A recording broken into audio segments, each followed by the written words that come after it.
trade talks with Canada are now on ice. President Trump announced that he is canceling negotiations with one of America's biggest allies over a Canadian TV ad that opposes U.S. tariffs. And that ad features an address by former President Ronald Reagan. Jared Hill joins us now from New York with the latest details. Jared, good to see you this morning.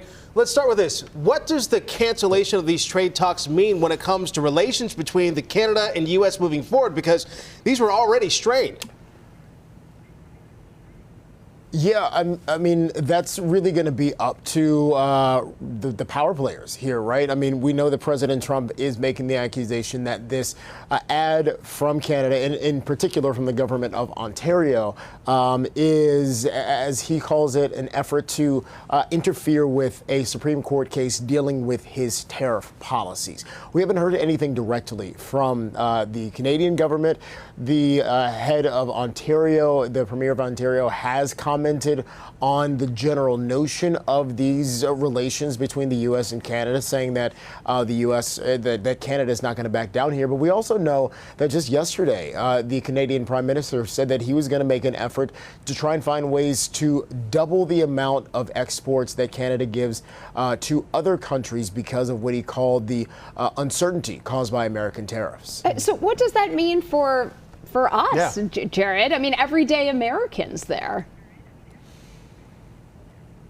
We don't know. I mean, I think one of the interesting things with this is that because this really did happen overnight, there's not a lot of time to figure out what ways this is going to impact the everyday person. We know that there had been some early stage conversations and negotiations regarding sort of trade policy between the United States and Canada and also Mexico, because the USMCA trade agreement, which President Trump put into place during his first term, it's something that he has come to sour with over the past couple of months. And so there had been preliminary conversations to try and shore up whatever that might look like in the future. Now it seems as though all of that is put on hold. So does that mean that the current policy is still in place? Does that mean there are going to be new tariffs? We just don't know. Real quick, too, because I know we're talking on North America right now with Mexico and Canada, but we also know the president is expected to go to Asia. What are the goals of that trip?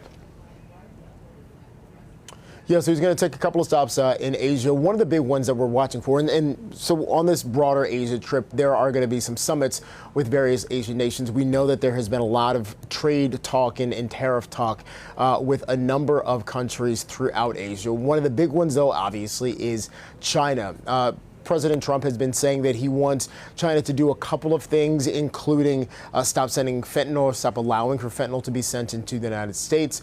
But then also on the flip side, he wants to get China to start buying American soybeans. Once again, we know that in the midst of all of these trade negotiations and this trade war with China, China has stopped completely buying U.S. soybeans, which has really been hitting farmers in parts of the United States pretty hard. And so some of those concessions and working through all of that are one of the big priorities for the White House in the next coming days. Right. Well, we certainly know that here in Minnesota with the soybeans. Yeah, we do. All right, Jared Hill, live for us in New York. Jared, we appreciate it.